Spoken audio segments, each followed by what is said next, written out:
Have you ever wondered what it feels like to be judged not for your talent, but for the color of your skin or the uniform you wear? Imagine working hard every single day, yet being treated as if you don't belong, ignored, humiliated, silenced.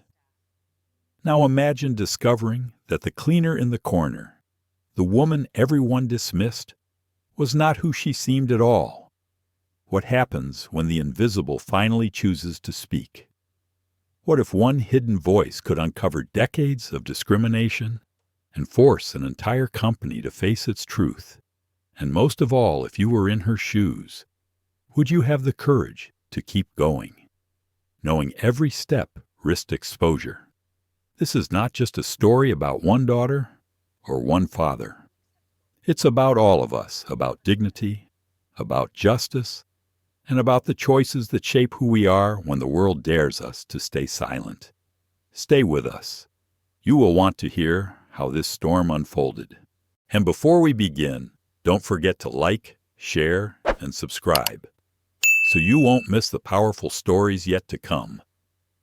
The first sound was the sharp clatter of a porcelain cup tipping onto the polished conference table. Hot coffee spilled across the glossy wood, a dark river running toward the edge. For a split second, the executives froze. Then laughter rolled through the room like a cruel tide.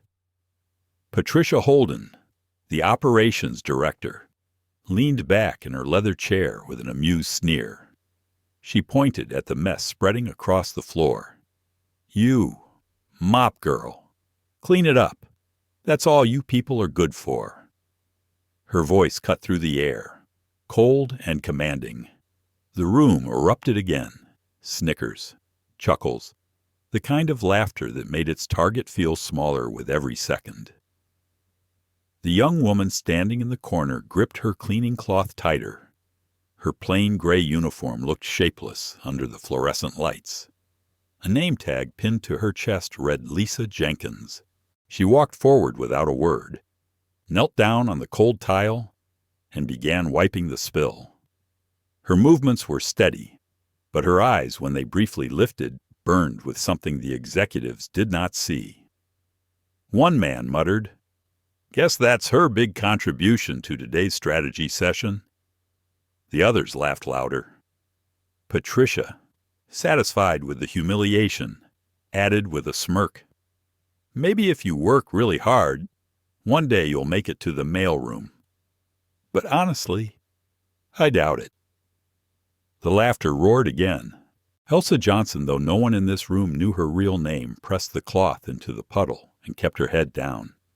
Each word dug into her like a knife, but her face remained calm.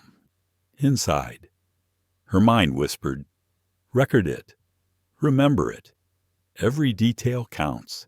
Hidden in her pocket, her phone was already on, capturing every second of the exchange. The app she used didn't beep or blink. It simply logged the date, time, and voices, evidence. As the laughter carried on above her, Elsa glanced toward the polished glass wall at the far side of the conference room. The skyline of downtown Chicago shimmered in the morning sun. The Vertex Technologies logo, a glowing green V, reflected faintly in the glass, a symbol of wealth, power, and innovation. To the outside world, Vertex was the kind of company people admired. But inside, Elsa was beginning to see what her father had suspected all along. This was a place where dignity was negotiable, and people like Patricia Holden held the power to decide whose dignity mattered. 3 days earlier, in a mahogany-paneled office 20 blocks away, Marcus Johnson had slid a folder across his desk. The papers inside told a darker story than any polished annual report. 17 discrimination complaints in the last year alone, Marcus had said, his voice deep but steady. All dismissed by HR, not a single one taken seriously. Elsa had opened the folder. Testimonies from employees, mostly people of color, spoke of humiliation, blocked promotions, hostile jokes in hallways. She remembered one line so clearly it felt tattooed on her memory. "When I complained, my manager told me to toughen up or leave." Marcus had watched his daughter carefully. Silver streaked his temples, but his presence remained commanding. "Their technology is revolutionary. Elsa, quantum encryption years ahead of the market. But I won't acquire a company with a toxic culture. We need the truth, not PR. Concrete evidence." An Elsa Harvard MBA, freshly printed, specializing in corporate ethics, had volunteered without hesitation. "I can get you that evidence." "Dad, nobody notices the cleaning staff." Now, kneeling on the floor in Vertex executive wing, Elsa was living that choice. Every insult, every dismissive laugh, every sideways glance was another piece of the puzzle, another brick in the wall she was quietly building. Patricia Holden bent toward a colleague, her whisper loud enough to carry. "These diversity hires from the projects never last long." Elsa's jaw tightened. She pressed the cloth into the last dark stain and wrung it into her bucket. The words stung, but she stayed silent. The executives, too comfortable in their own world, had no idea who they were mocking. If only they knew, she thought. The woman you call a mop girl is the daughter of the man who could own this building by next month. But secrecy was her weapon. If she revealed herself too early, everything would collapse. So she bowed her head, gathered her supplies, and rolled her cart quietly out of the conference room. Behind her, the laughter faded, but the echo of humiliation lingered. In the hallway, Elsa paused near a wide window. Below, the Chicago streets pulsed with morning traffic, delivery trucks, taxis, people hustling to work. The city felt alive, full of possibilities. She pressed her forehead against the glass for a brief moment, letting the cool touch steady her. A single thought anchored her. Justice isn't loud in the beginning. It whispers. It gathers strength until the day it cannot be ignored. She pulled out her phone, glanced at the recording app, and saved the file. Title Incident 01. Holden, Patricia. Public humiliation. 26 more days to go. The elevator doors opened onto the executive floor with a muted chime. The hallway smelled faintly of polished wood and expensive cologne. Framed photographs of awards lined the walls. Innovation prizes, government contracts, magazine covers boasting Vertex, leading the future of tech. Elsa pushed her cleaning cart forward, her gray sleeves brushing against the metal handle. She adjusted her name tag, Lisa Jenkins, making sure it was straight.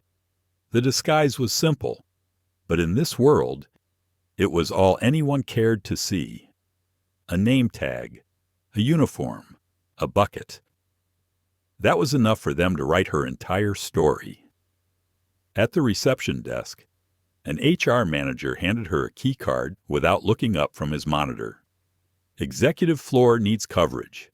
Last cleaner quit suddenly. Bathrooms every hour. Offices daily. Don't get in anyone's way. His tone was flat, mechanical. Elsa signed the papers and moved on. She was invisible already. Patricia Holden met her near the conference room later that morning. Her smile was bright, but her eyes were cold. "You'll cover 6 to 2 p.m. shifts. I assume early mornings work for you people." The words hung in the air like smoke. Patricia didn't wait for an answer. She walked briskly ahead, clicking her heels against the polished tile, pointing at restrooms, offices, lounges. Elsa followed, nodding quietly, taking in every detail. During the tour, Elsa noticed something sharper than the smell of disinfectant. Patricia's tone shifted like a light switch. When she greeted white executives, her voice warmed, friendly and smooth. When she addressed staff of color, even security guards, the tone grew clipped, efficient, dismissive. "Check the bathrooms twice as often here," Patricia said to Elsa, holding out a schedule. Then, with a sweet smile to a passing executive in a navy suit, "Morning, Mr. Reynolds. Your presentation last night was brilliant. The contrast was unmistakable." Elsa made a mental note. Later, she would add it to the app Incident 02. Differential treatment by tone and language. Witness Reynolds. Jonathan. Her first day passed quietly on the surface, but Elsa's eyes caught what most ignored. She wheeled her cart past open office doors, overhearing fragments of conversations, complaints about quotas whispered half-jokingly, a secretary murmuring that the new hire won't last. You know how they are. Each remark felt casual to the speakers, but Elsa cataloged them with surgical precision. Mid-afternoon, she passed Patricia's office door, left half open, inside. Patricia's voice carried over the click of a keyboard. "These diversity quotas are killing efficiency," she said into the phone. "We're lowering standards just to check boxes." Elsa froze for a moment in the hallway, then bent to pick up an imaginary scrap of paper, letting the words sink in. She pretended not to hear, but her phone, slipped inside her apron pocket, captured every syllable. When Patricia hung up, Elsa pushed her card away silently. Another file saved. Incident 003. Holden phone call. Quotas kill efficiency. Time-stamped. Location Office 12B. That evening, Elsa sat in her modest studio apartment across town.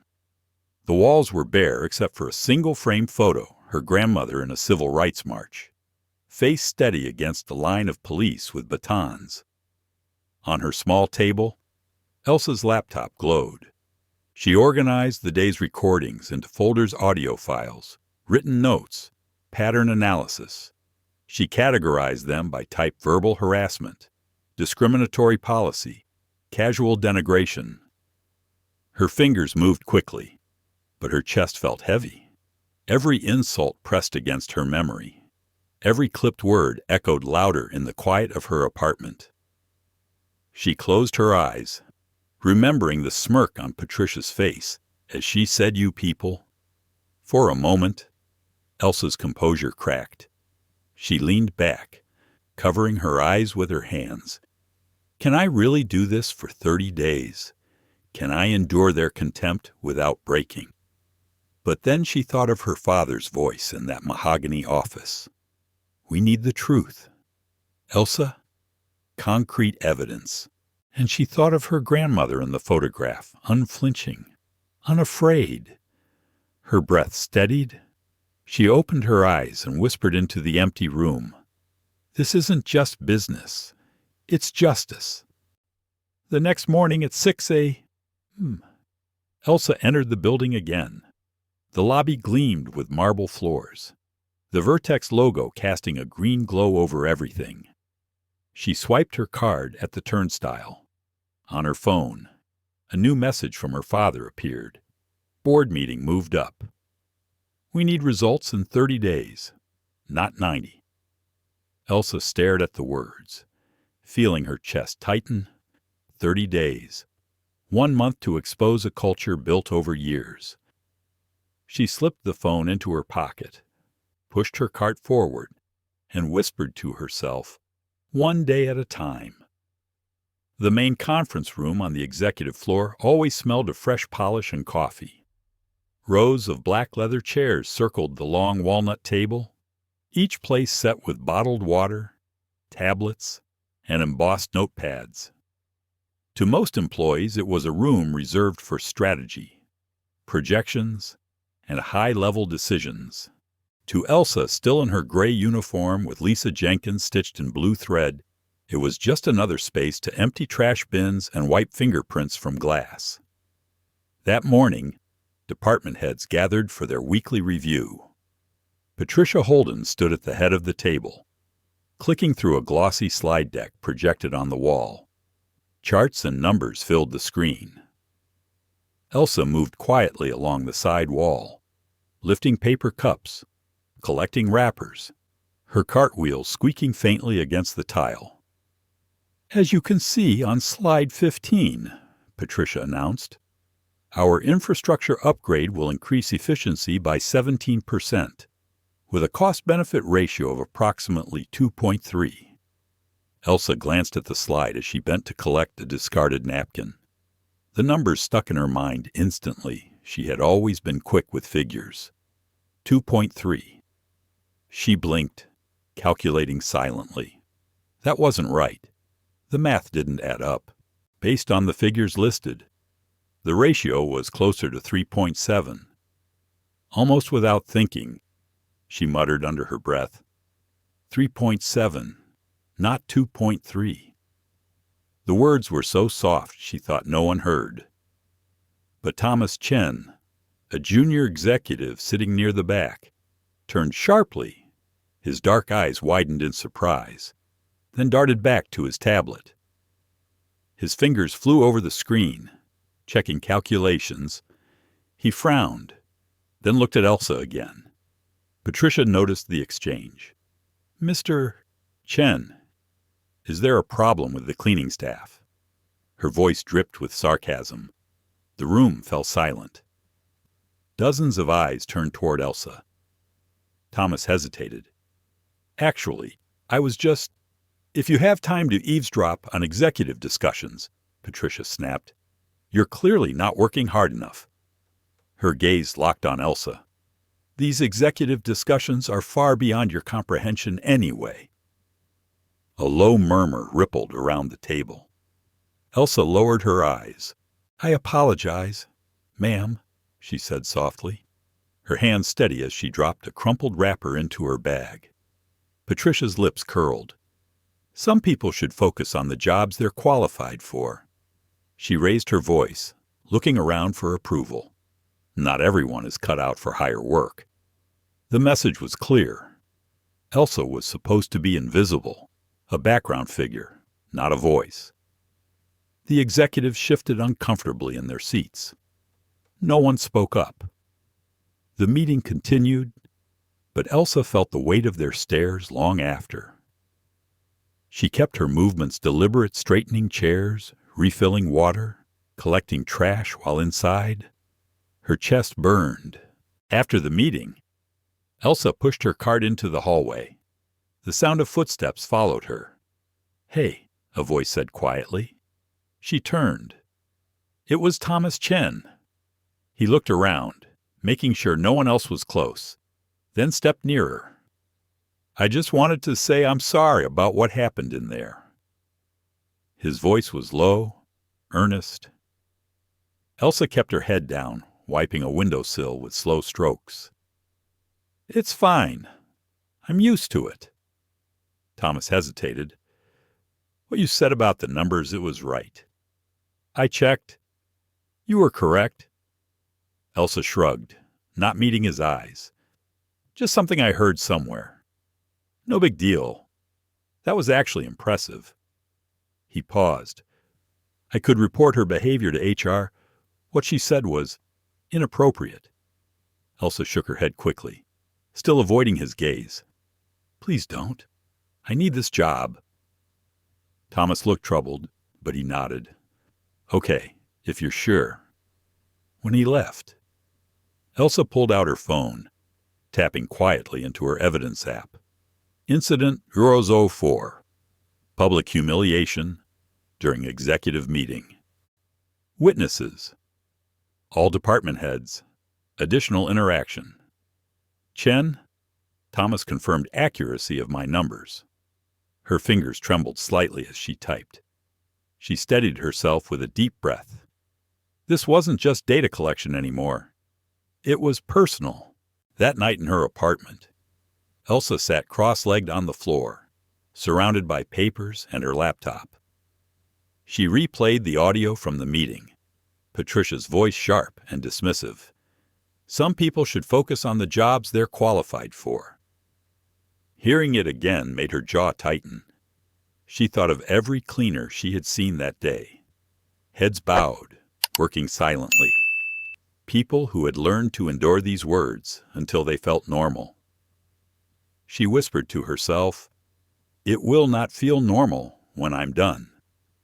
She highlighted the clip, tagged it for public humiliation, and added Thomas Chen's name to the witness list.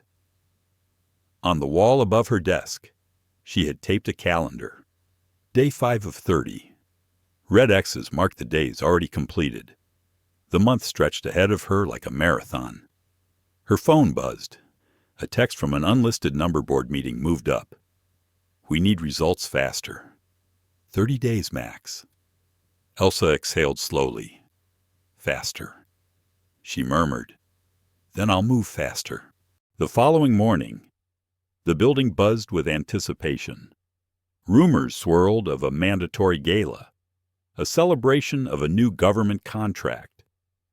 Elsa received an email like everyone else, all employees, including support staff, required to attend.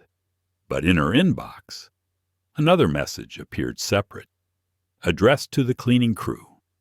"You'll be working the event and handling cleanup. No overtime authorized." Elsa read it twice, her lips pressed into a thin line. Then she forwarded it to a secure contact. Her message was brief. Perfect opportunity. Time to escalate. The next Friday evening, the Vertex lobby transformed. Crystal chandeliers cast golden light across marble floors. Executives in formal wear mingled with politicians and investors. Waiters carried trays of champagne. Elsa, in her plain uniform, carried an empty tray through the crowd. Her presence barely acknowledged. Invisible again, but this time, she carried more than glasses. She carried intent. Her phone buzzed in her pocket. She glanced at the screen. The secure contact had replied, "We're ready when you are." Elsa lifted her eyes. Across the room, Patricia Holden laughed loudly, her diamond earrings catching the light. Nearby, William Barnes, Vertex's CEO, smiled at a senator, shaking hands. Elsa inhaled deeply, steadying herself. The gala would be more than a party.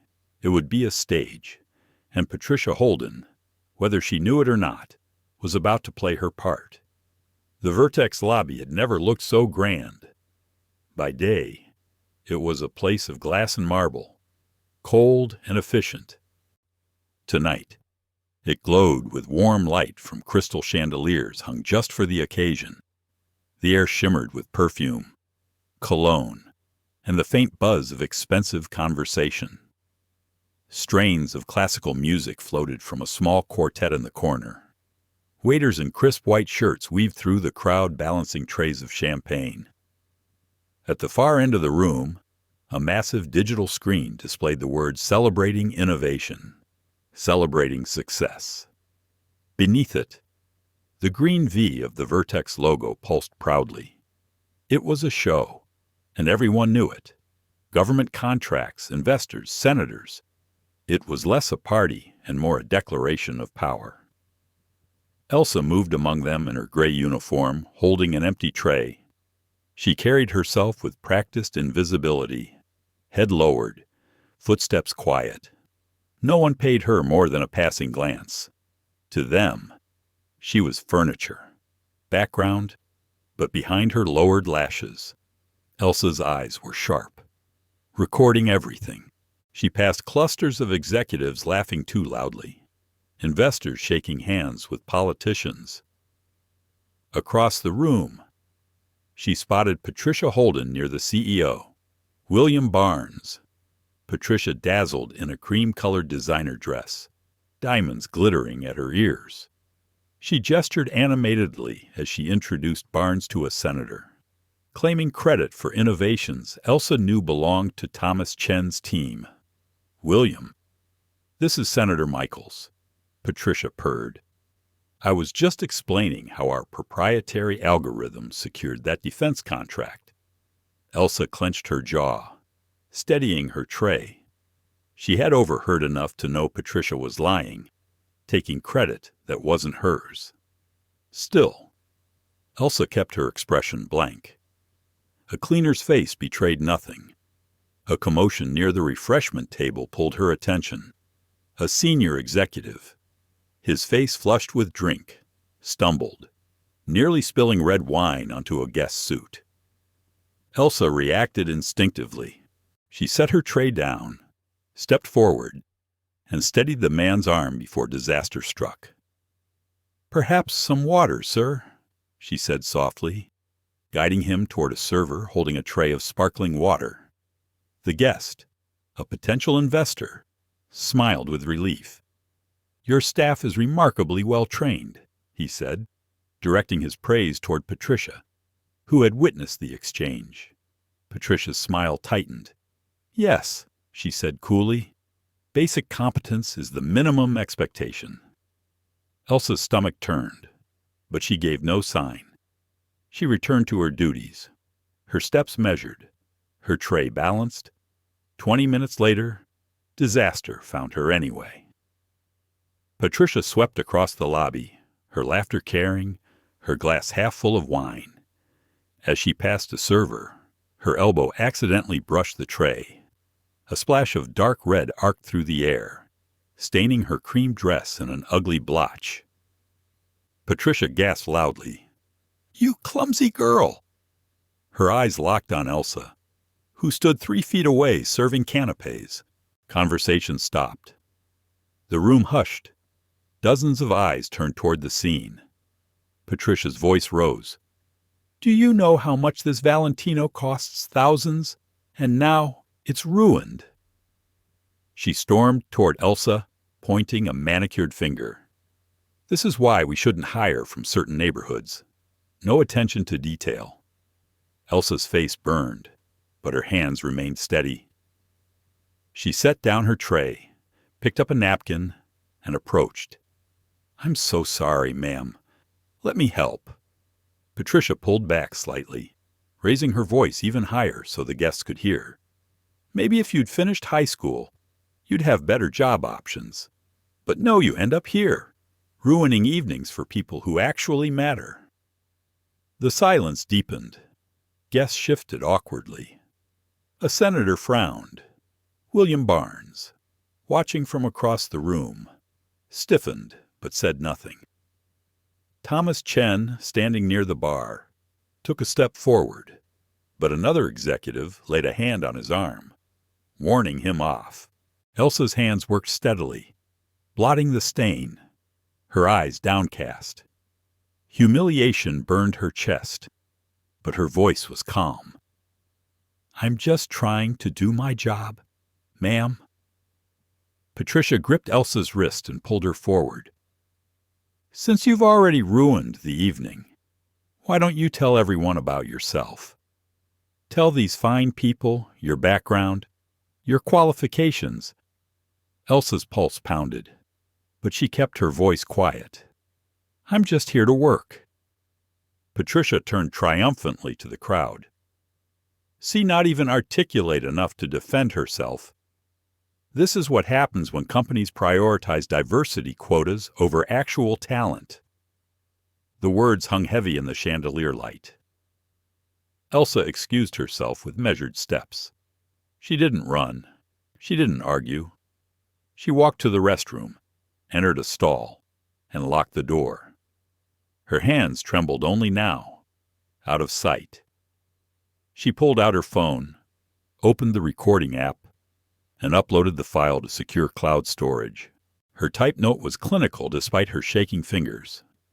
Incident 005, Gala humiliation, public, multiple witnesses.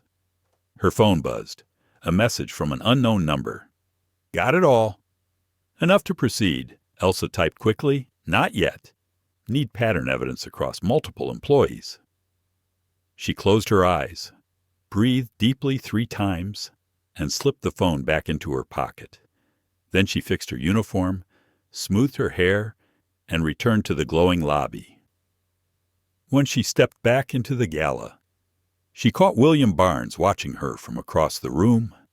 His expression was unreadable, but his gaze lingered for a long moment before he turned back to his guests. Elsa resumed her work as though nothing had happened, but inside, a vow crystallized. Patricia's cruelty wasn't just an insult, it was evidence, and soon it would be justice. That night, back in her apartment, Elsa sat surrounded by folders and spreadsheets. She cross-referenced incidents, built timelines, highlighted witnesses. Her digital file counter ticked up 27 recorded events. Her body ached with exhaustion, but her determination burned stronger. She pinned another red X on her calendar, day 14 of 30. Her eyes drifted to the photograph of her grandmother on the wall. The black and white image showed a woman facing down police with batons during a 1960s march. Elsa whispered to the photo, "This isn't just about business, it's about justice." The hum of the city outside her window carried on traffic, horns, distant music. Inside, Elsa prepared for what was coming. The gala had shifted the tide. The humiliation was fuel now, and she would not waste it. The Monday after the gala, the Vertex headquarters felt heavier than usual. Perhaps it was the lingering tension from Patricia's public outburst, or perhaps it was the quiet ripple of unease among employees who had witnessed it. Whatever the reason, the hallways buzzed with a subtle, nervous energy. Elsa arrived before dawn, as always. She swiped her key card and pushed her cart down the polished corridor, her footsteps echoing in the emptiness. The air smelled faintly of disinfectant and coffee brewing in distant offices. She had barely begun her routine when she noticed something unusual. The door to the Human Resources Archive room, a place she had never seen unlocked, stood ajar. A thin strip of light spilled into the hallway. Elsa paused, her heart beating faster. She glanced around. The floor was empty. Slowly, she pushed the door wider and slipped inside. The room was lined with tall filing cabinets, the kind that seemed left behind from another decade. Dust coated the metal handles. Boxes were stacked in careless piles, some marked with faded labels. The hum of an old desktop computer filled the silence. Elsa set her cleaning supplies aside and pulled on a pair of gloves. Her fingers traced along the labels. Promotions, 2018-2019. Terminations, 2020. Complaints, 2021. Her pulse quickened when she reached the shelf marked Employee Complaints, Pending Review. The box was thick with folders, stuffed so tightly the lid barely fit. She pulled one out. The handwriting on the cover was neat. James Carter, IT Specialist. Elsa opened the folder and skimmed the first page. Complaint filed passed over for promotion despite top performance reviews. Reason given, lack of leadership qualities. Notes scribbled in the margin by HR. Not recommended for further review. She flipped through page after page, her stomach tightening. Dozens of similar cases. Each one followed the same pattern. Complaints filed by Black, Hispanic, or Asian employees, dismissed without investigation. Notes scrawled in the margins with phrases like, "not a team fit" or "low initiative." Elsa's throat tightened. It wasn't just Patricia. The entire system was complicit. She pulled out her phone, snapping quick photos, careful to keep the sound muted. Each click of the camera felt like a heartbeat, steady and precise. She worked methodically, capturing page after page, then sliding the folders back exactly as she'd found them. After 30 minutes, she had nearly 100 photographs saved and uploaded to the secure cloud. Her phone buzzed softly. A message from her father. "How's it going?" Any progress? Elsa hesitated, staring at the glowing screen. She typed back carefully. Pattern established. More than isolated incidents. Systemic bias confirmed, but not ready yet. Later that morning, Elsa carried a stack of trash bags down to the basement disposal area. The fluorescent lights flickered overhead. The air was damp and cool, filled with the smell of cardboard and cleaning solution. There, she found James Carter himself. He leaned against a stack of boxes, his eyes weary. His shirt sleeves were rolled up, and a hint of frustration lingered in his movements as he organized old equipment. "Morning," Elsa said softly. James looked up, offering a tired smile. "Morning, Lisa." She studied him for a moment. He was in his mid-30s, sharp eyes behind rectangular glasses. He had the kind of posture that suggested resilience worn thin. "You work it?" she asked, feigning casual curiosity. "Yeah," he said, tossing a broken keyboard into a bin. "Been here 8 years. Should have been promoted 3 times by now. But somehow, they always say I'm missing something." His voice carried a bitter edge. Funny how the something always looks like me. Elsa's chest ached at his words. She wanted to tell him she understood more than he realized, but she kept her cover intact. "That sounds unfair," she said instead. James gave a hollow laugh. "Unfair is this company's middle name. But I stay because the work is good. The pay's steady, and maybe one day they'll actually see me." Elsa nodded slowly, her mind already racing. She had his complaint file in her phone. She had proof. "Maybe they will," she murmured. That afternoon, as she wiped down the glass walls of a smaller conference room, Elsa overheard another conversation. Patricia and 2 senior managers were inside, their voices carrying, "If Carter keeps pushing, we'll just restructure his position." Patricia was saying, "Make it redundant. Problem solved." Elsa's hand froze mid-swipe. Her stomach clenched. She backed away quietly, heart pounding, then hurried to her cart to record the note. "Incident 006. Holden discussing termination of Carter due to complaints. Witnesses, senior managers unidentified." Her chest tightened with rage, but she forced herself to keep moving, her motions calm and steady.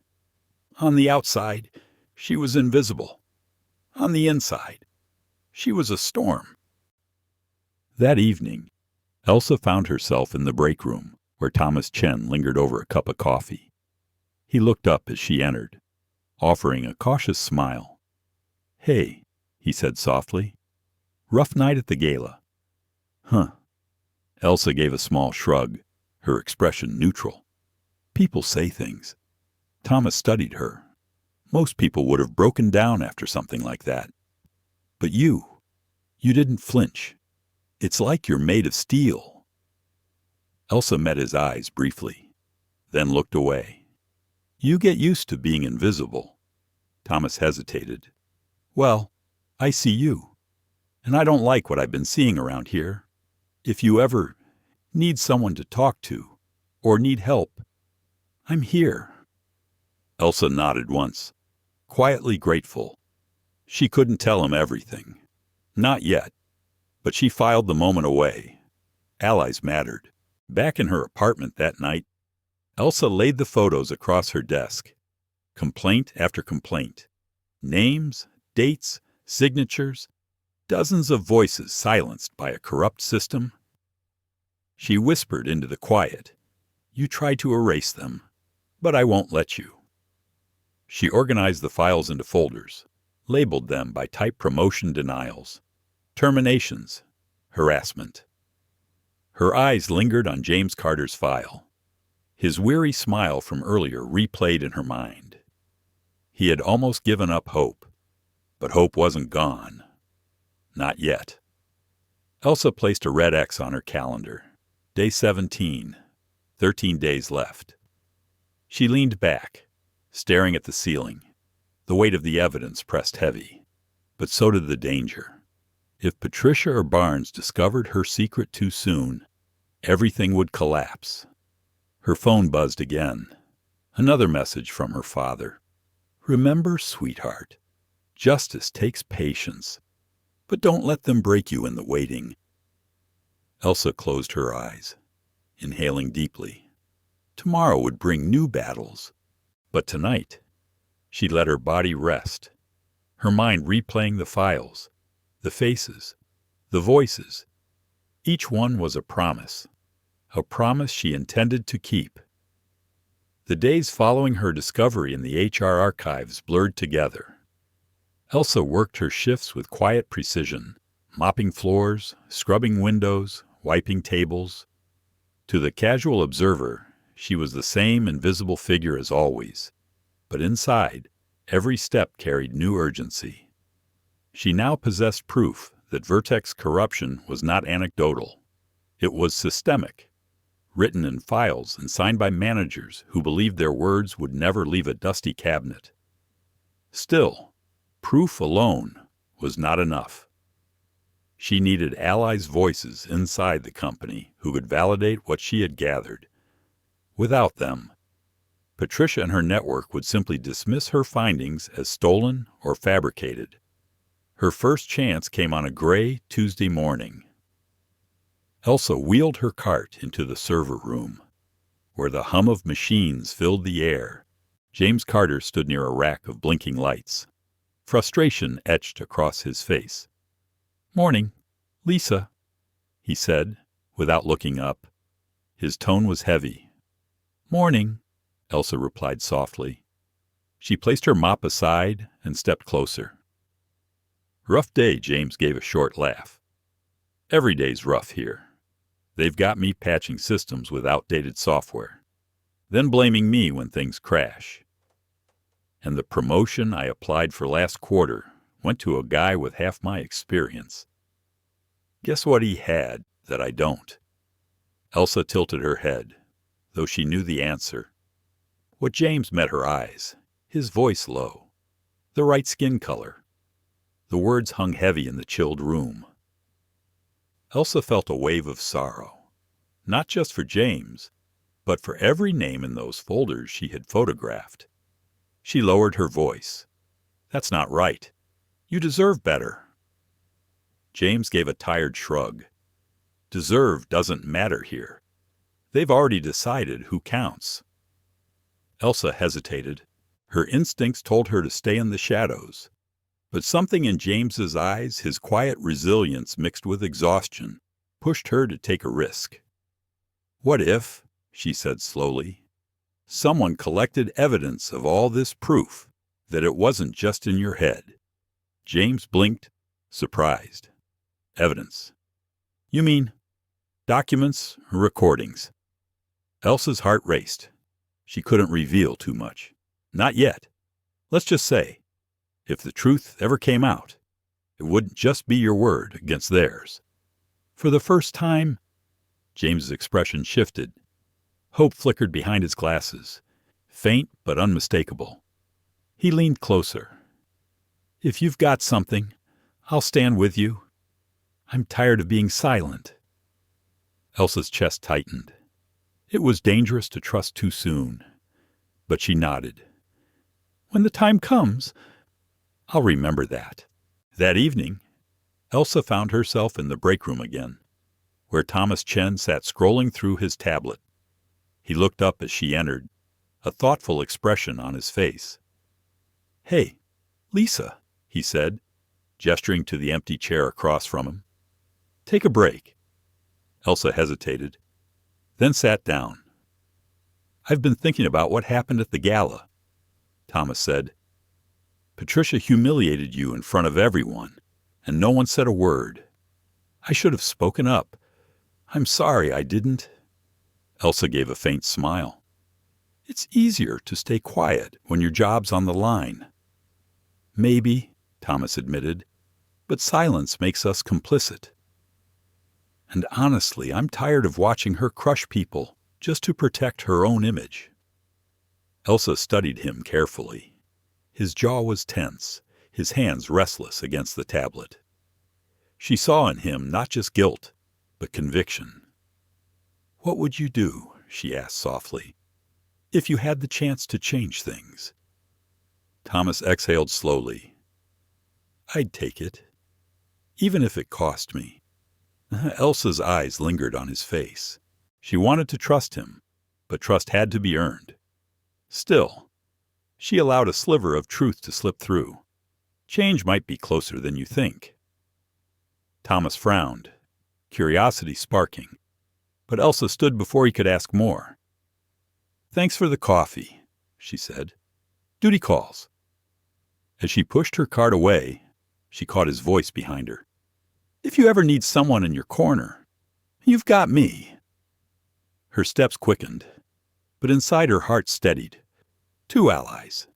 James Carter, weary but willing. Thomas Chen, restless and ready. The storm was gathering strength. By Thursday, Patricia seemed to sense something shifting. She called Elsa into her office, eyes narrowing as Elsa entered. "Lisa, isn't it?" Patricia's smile was thin, her tone sharp. "I've noticed you lingering in places you don't belong. Conference room, server areas. That's not part of your duties." Elsa bowed her head slightly, keeping her expression neutral. "Just doing extra cleaning." "Ma'am?" Patricia leaned forward, her voice low. "Don't get ideas above your station. People who snoop where they don't belong don't last long here." The threat was clear. Elsa nodded once, then left the office quietly. But inside, her resolve hardened. Patricia was growing suspicious. Time was running shorter than she thought. That night, Elsa sat at her desk, reviewing her files. The folder of evidence had grown thick: recordings, photos, notes. She added the day's entry: incident 007. Holden threatened staff for lingering. Tone: intimidation. Her calendar glared back at her. Day 20. 10 days left. Elsa rubbed her temples, exhaustion pressing heavy against her skull.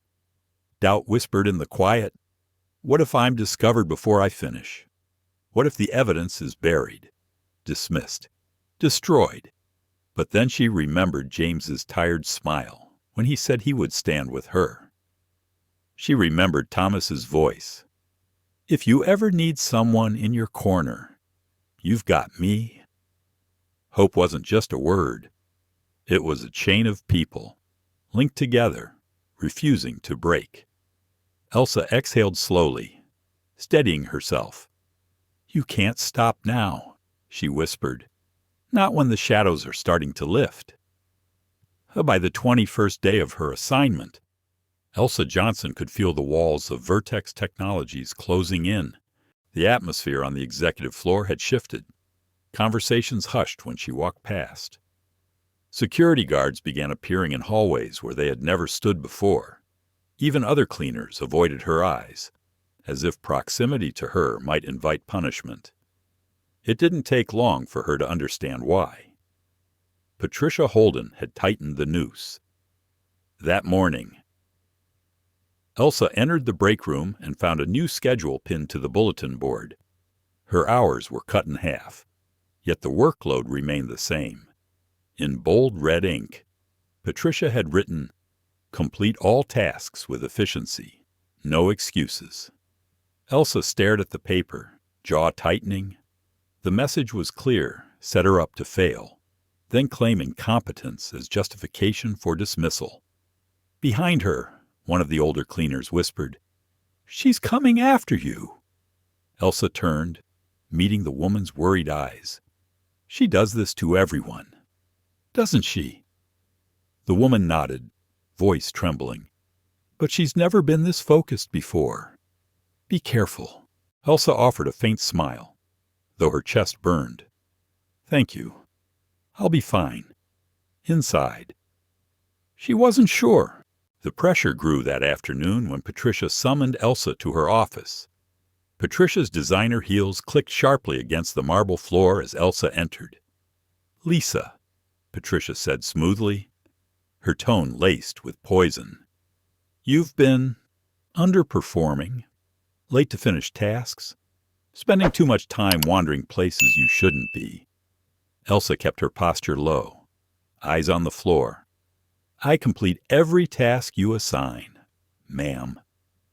"Do you?" Patricia tapped her manicured nails on the desk. "Funny. Security reports say otherwise. They've noted you lingering in restricted areas, server rooms, conference halls, storage." Elsa's heart thudded, but her voice remained steady. "Sometimes I'm reassigned by other staff. I follow orders." Patricia leaned forward, lowering her voice. "Let me make this clear. You are a cleaner. Nothing more. If you continue acting like you belong in boardrooms, you won't last another week here." The silence stretched. Elsa bowed slightly and left without a word, but once the door closed behind her, her fists clenched. Each threat only confirmed she was close to exposing the truth. Patricia's desperation was showing. That night, Elsa sat in her small apartment surrounded by the evidence files. The glow of her laptop cast shadows across her tired face. She updated her log incident 021. Holden accuses staff of incompetence, threatens termination, witness none, tone intimidation. Her chest tightened. The clock was ticking faster now. She opened her encrypted channel and typed a message to her father. Pressure increasing. Hours cut. Surveillance heightened. 10 days left. Marcus replied almost instantly. "Stay steady. Pressure means you're close. Remember who you are. You are stronger than their fear." Elsa leaned back in her chair, closing her eyes. His words anchored her. Still, doubt whispered, "What if they fire you before the evidence is complete? What if everything vanishes into silence?" Her grandmother's framed photo on the wall caught her gaze. The older woman's eyes, captured decades ago on a civil rights march, burned with unflinching resolve. Elsa drew a deep breath. "No backing down," she whispered. "Not now." The next day, her suspicions proved true. A security guard followed her closely as she wheeled her cart down the hall. Every stop, every corner, every sweep of her mop was observed. When she ducked into the basement storage to fetch supplies, she heard the soft crackle of a radio. The guard lingered outside the door. "They're watching me like I'm a criminal," she thought bitterly, as if cleaning a floor could be espionage. Her mind spun. She had to move carefully now, blending invisibility with vigilance. Every slip could be her last.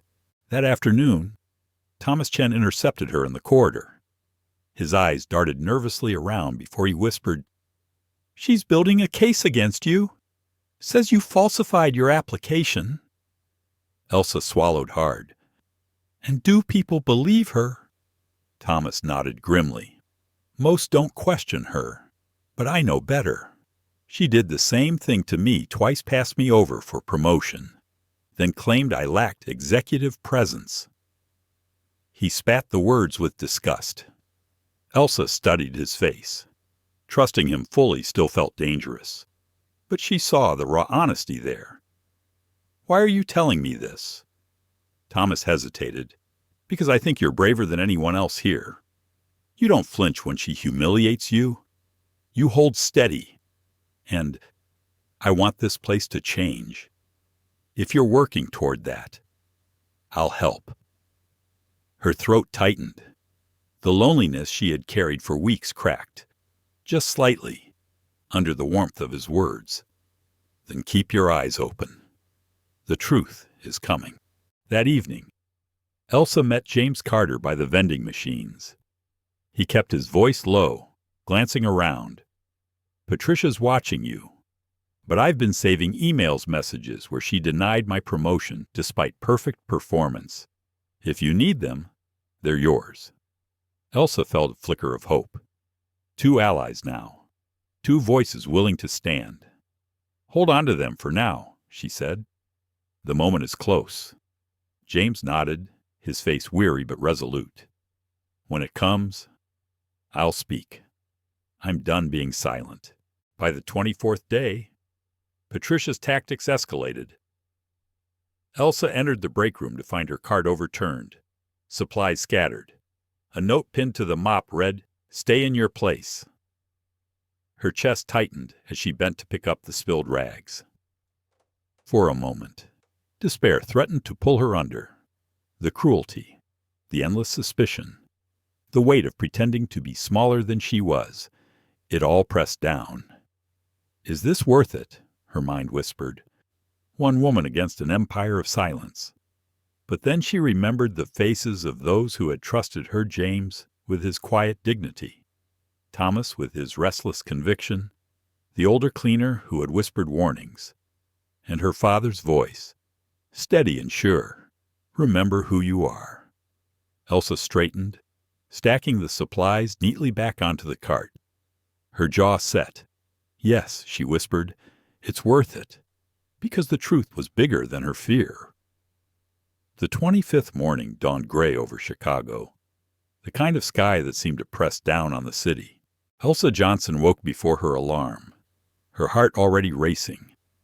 Today was different.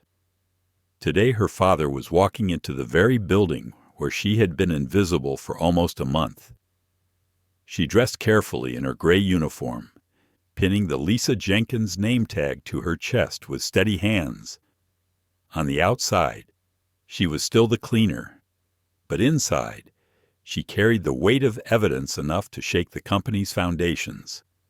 When she arrived at Vertex headquarters, the lobby hummed with unusual activity. Security officers stood straighter, their radios buzzing more than usual. Fresh flowers filled the reception desk. Even the janitorial staff uniforms looked newly pressed. The air carried an edge of nervous anticipation. At precisely 9 o'clock, Marcus Johnson stepped through the glass doors. He cut an imposing figure tall, broad-shouldered, silver at the temples. His midnight blue suit fit like armor. A small team followed assistants, legal counsel, and 2 security officers with discreet earpieces. The room seemed to hold its breath. "Mr. Johnson," CEO William Barnes said warmly, striding forward with his hand outstretched. "An honor to welcome you." "Thank you," Marcus replied, his tone even but commanding.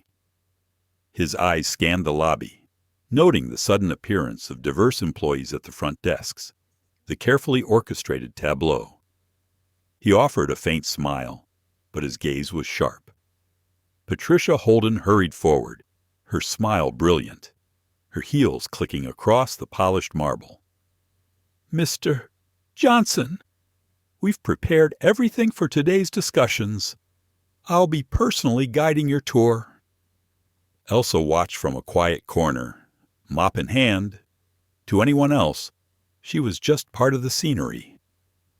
But when Marcus's eyes briefly swept the room, they lingered on her for the barest second, no recognition, no nod, but enough to steady her. "He sees me. He knows I'm here. We're still connected." The tour began with carefully chosen highlights. Patricia paraded Marcus through the innovation labs, past rows of engineers typing furiously. She pointed out models, prototypes, charts of rising efficiency. Every corner gleamed with rehearsed perfection. But Marcus's questions cut through the facade.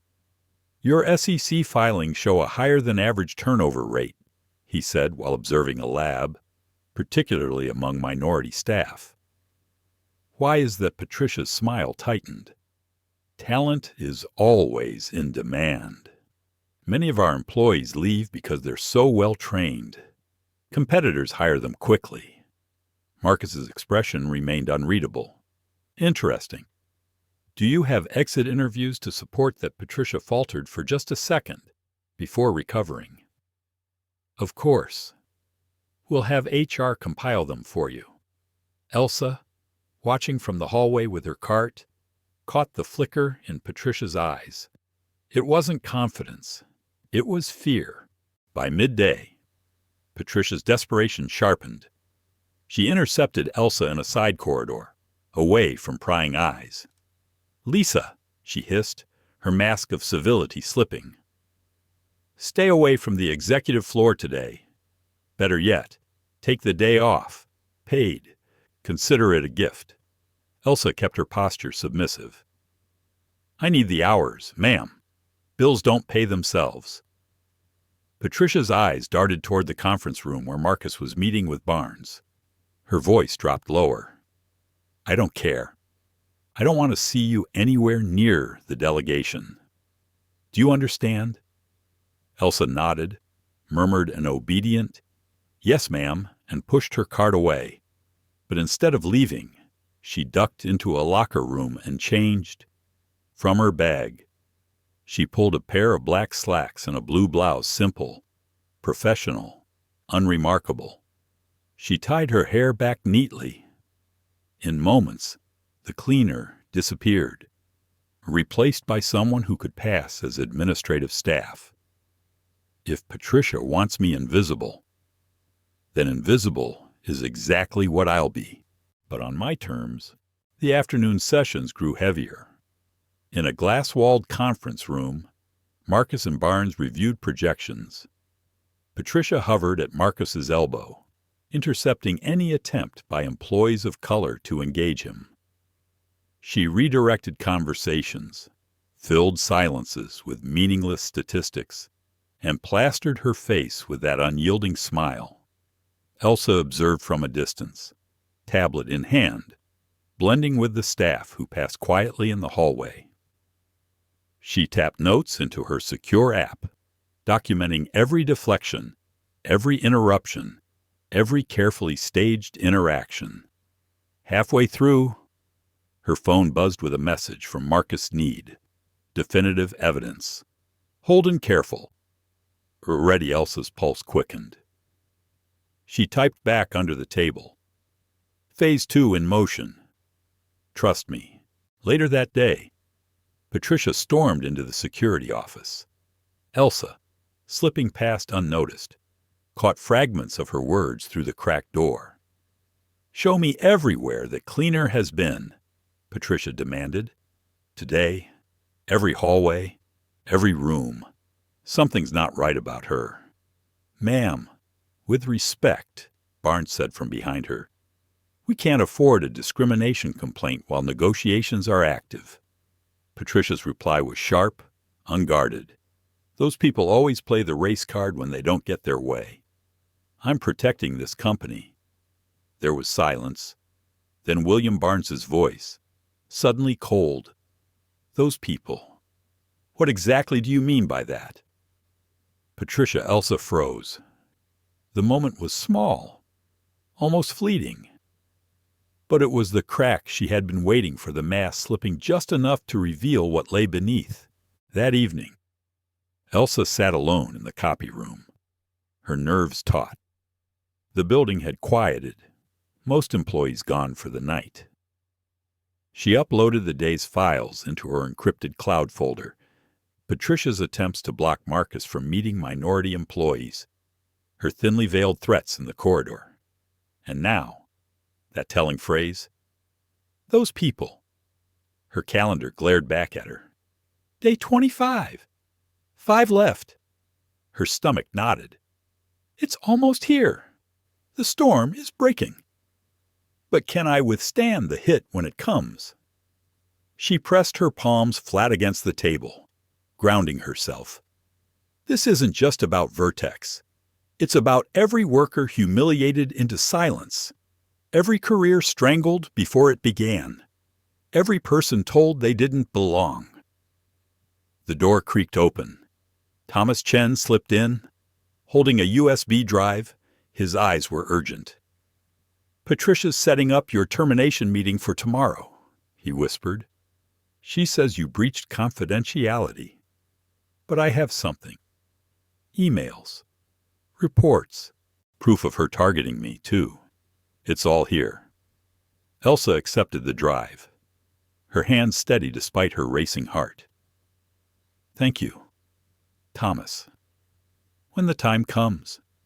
Stand with me. Thomas nodded. I will. That night, Elsa returned to her small apartment, exhaustion tugging at her bones. She collapsed into the chair, staring at the piles of evidence, the glowing laptop screen, the relentless ticking of the clock. She felt fear pressing at the edges of her mind, fear of exposure, of failure, of losing everything she had fought to gather. But beneath it burned something stronger, resolve. She touched the photograph of her grandmother, whispering into the silence, I'll finish this. For you. For everyone. The storm was gathering, and Elsa was ready to step into its center. The 26th day began with an eerie stillness. Elsa Johnson rose before dawn, unable to sleep, her thoughts circling like restless birds. She knew what awaited her, the termination meeting Patricia Holden had so carefully orchestrated. She showered, pulled on her gray uniform, and pinned the Lisa Jenkins badge to her chest one last time. As she caught her reflection in the mirror, she whispered, Stay steady. Today the mask comes off. When she arrived at Vertex, the building buzzed with false calm. Patricia's heels echoed down the marble corridor, her voice brisk as she ordered staff into motion. Word had already spread, a cleaner had been caught spying. Whispers followed Elsa through the halls. Some faces carried pity, others curiosity, and a few satisfaction. At 9 sharp, she entered the glass-walled conference room. Patricia sat at the head of the table, eyes glittering with triumph. Beside her was William Barnes, his jaw tight, his discomfort visible. An HR representative clutched a folder of documents, and a security guard leaned against the door, arms crossed. Thomas Chen lingered in the hallway, pretending to review papers, but Elsa caught the flicker of worry in his gaze. Lisa Jenkins, Patricia began, her tone sharp and theatrical, meant for her audience. We've reviewed your record and found multiple grounds for dismissal: poor performance, unauthorized presence in restricted areas, falsified background information. Today, we are formally terminating your employment. She slid a document across the table. Sign this acknowledgement, and you may leave quietly. Elsa didn't touch the paper. Instead, she folded her hands calmly on the table.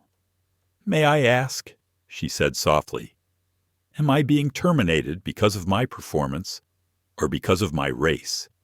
Patricia stiffened, color rising in her cheeks. How dare you? This has nothing to do with race. This is about competence and honesty qualities you clearly lack. William shifted uncomfortably. The HR representative looked down at her notes. The silence thickened. Elsa glanced at her watch. 9 Oda, Mem. Right on time. The door opened. Marcus Johnson stepped inside, flanked by a woman in a tailored suit carrying a leather portfolio. The room froze. Patricia shot to her feet, her smile brittle. Mr. Johnson, we weren't expecting you until later. This is just an internal matter, Marcus ignored her. Walking to Elsa's side. Everything okay? Sweetheart gas rippled through the room. William's coffee nearly slipped from his hand. The HR representative's mouth opened and closed like a fish. The security guard straightened. Elsa removed her badge, laying it gently on the table. Her posture shifted, quiet humility giving way to authority. Yes, Dad. Just finishing up here. Patricia's face drained of color. Dad, she whispered. Elsa stood tall. Allow me to introduce myself properly. Elsa Johnson, Harvard MBA, Chief Compliance Officer at Johnson Enterprises. The room went silent, the weight of her words settling like thunder. Marcus turned to Barnes. Before investing $300 million in this acquisition, we needed to understand Vertex's true culture. not the one on paper, the one employees actually live. Elsa opened the leather portfolio and powered up her laptop. The screen glowed with neatly organized spreadsheets, recordings, photographs, and HR documents. She turned it toward the table. In 26 days, I documented 47 instances of racial discrimination, she said, her voice calm, precise, most directed by Ms. Holden, but enabled by silence throughout this organization, denied promotions, manipulated reviews, harassment of employees of color, a culture of exclusion. Patricia lunged forward, her voice shrill. This is entrapment espionage.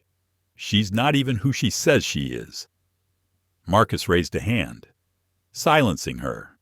It's called testing, Patricia, and it's entirely legal under federal civil rights law, especially when federal contracts are at stake. William Barnes leaned forward, scanning the files, his face paling as recordings filled the air. Patricia sneering about diversity quotas, dismissing employees, humiliating Elsa in public. Patricia, he said hoarsely, is this true? Patricia flailed. They're twisting everything. Those were private conversations, taken out of context at that moment. Thomas Chen stepped inside, placing a USB drive on the table. I have additional documentation, he said steadily. Emails, reports, evidence of discrimination over 3 years. I've witnessed it myself. Elsa nodded to him. Your courage is noted.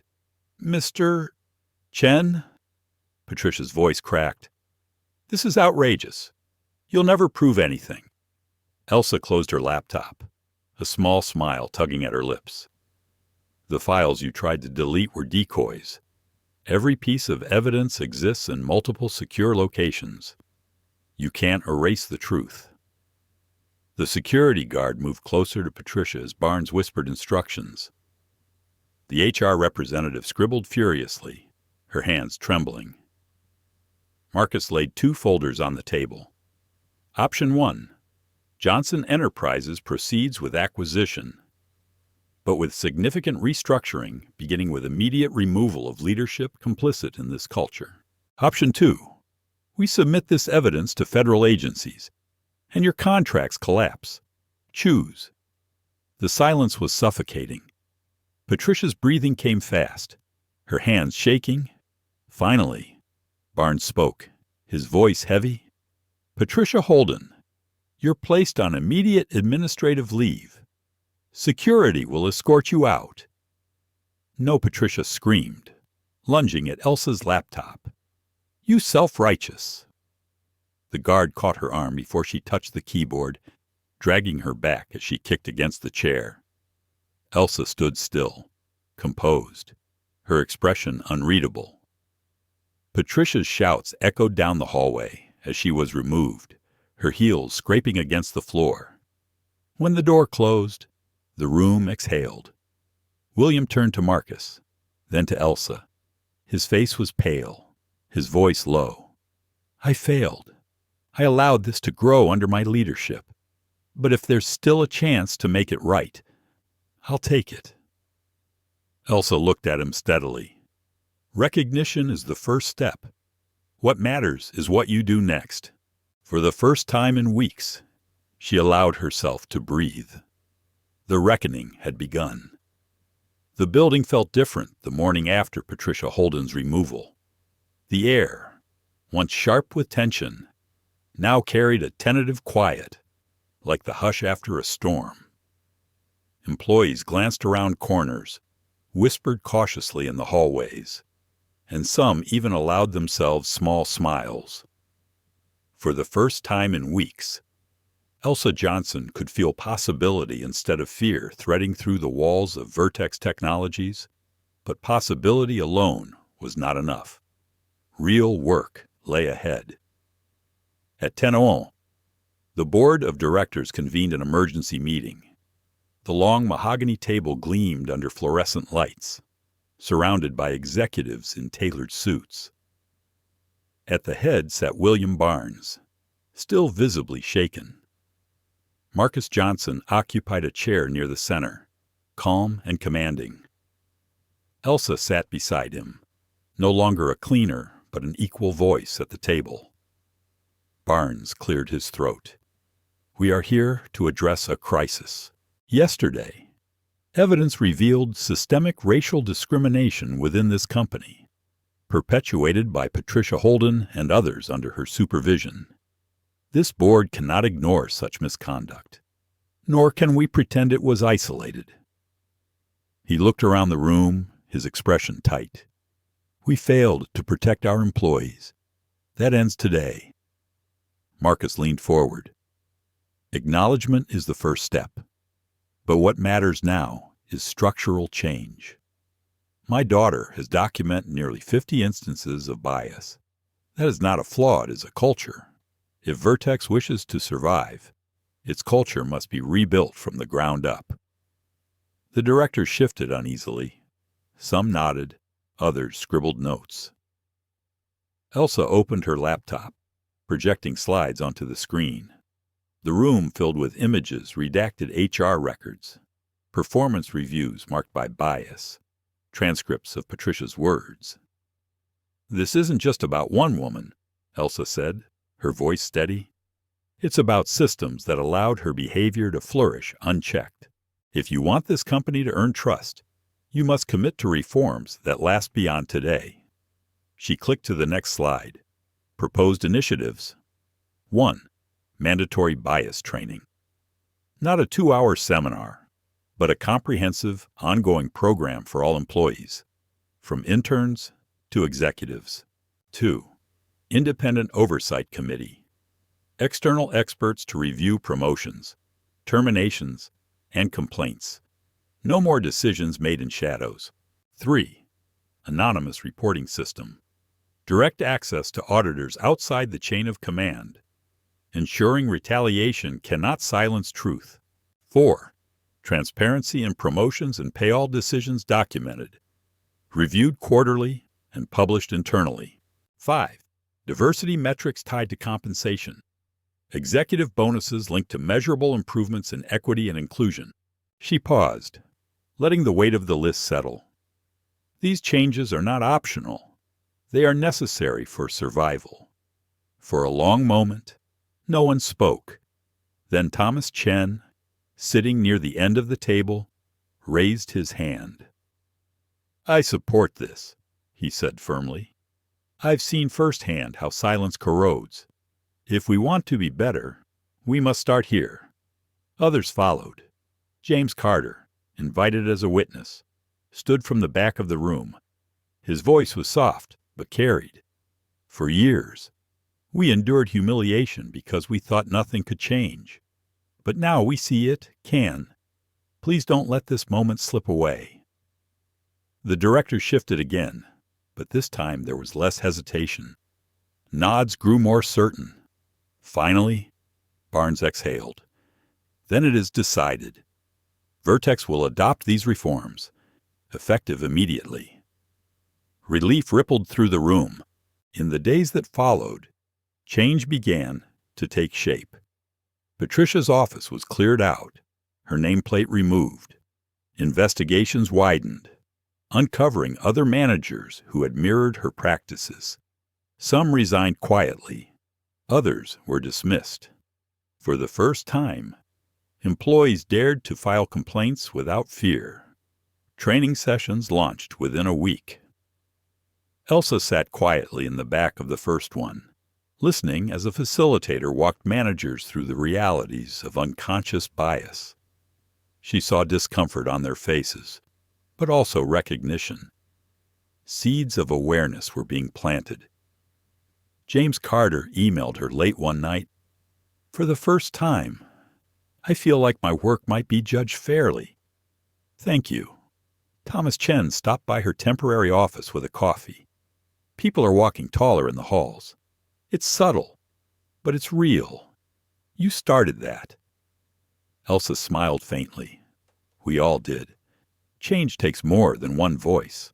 Yet the most powerful moment came when Barnes addressed the entire company in a town hall meeting. Standing on a stage, he spoke with humility Elsa hadn't expected. "We failed you," he said plainly. "We allowed discrimination to thrive. For that, I apologize. But apologies mean nothing without action. Starting today, Vertex will rebuild itself not just for profit, but for people. We owe you dignity. We owe you fairness. We owe you better." Applause rose, cautious at first, then swelling into something undeniable. Elsa sat in the audience, her heart full. She remembered the weight of the mop in her hands, the sting of Patricia's insults, the fear of being followed by security. Now, those same halls echoed with something new hope. On her final evening in Chicago, Elsa walked through the empty executive floor one last time. Sunlight spilled across the polished marble, painting long golden streaks. She paused by a window, watching the city glow in the fading light. Her father joined her, his presence steady as ever. "You did well," Marcus said softly. Elsa shook her head. "We did this together. And so did James, Thomas, every person who dared to speak. I just lit the match." Marcus placed a hand on her shoulder. "Sometimes that's what it takes. One flame to show others they're not alone in the dark." Elsa exhaled, the tension of the past month finally lifting. For the first time, she felt the story wasn't ending here. It was only beginning. Weeks later, headlines swept the nation. Vertex Technologies overhauls after undercover investigation by CEO's daughter. News outlets replayed clips of Patricia's removal, excerpts from Barnes's apology, and profiles of employees who had come forward. Commentators debated corporate accountability, systemic racism, and the power of whistleblowing. Elsa watched the coverage quietly from her father's office, sipping tea. She didn't crave the spotlight. What mattered to her was the change she had helped spark. The cleaner's uniform folded neatly in her drawer, a reminder of the people who still lived in silence, waiting for someone to hear them. Her grandmother's photograph sat on her desk, eyes fierce, spirit unbroken.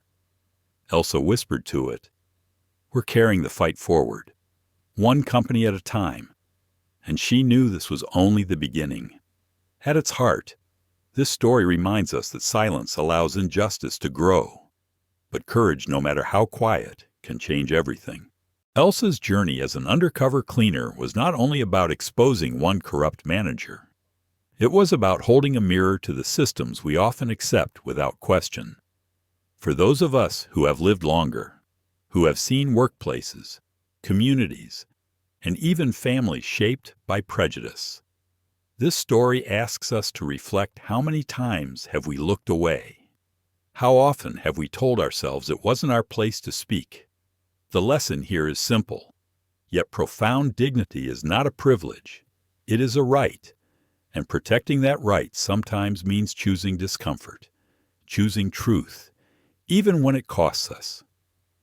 In our daily lives, whether at work, at church, or around the dinner table, we are given the chance to either protect silence or to honor justice. Elsa chose justice, and because of that choice, lives were changed, and a company began to heal. So too can we, in the spaces we touch each day. Thank you for walking through this journey with us. Your time, your attention, and your heart mean everything. If this story moved you, please take a moment to like, share, and subscribe. By doing so, you not only support our channel, you help keep these powerful conversations alive. Together, let's continue shining light where silence once lived.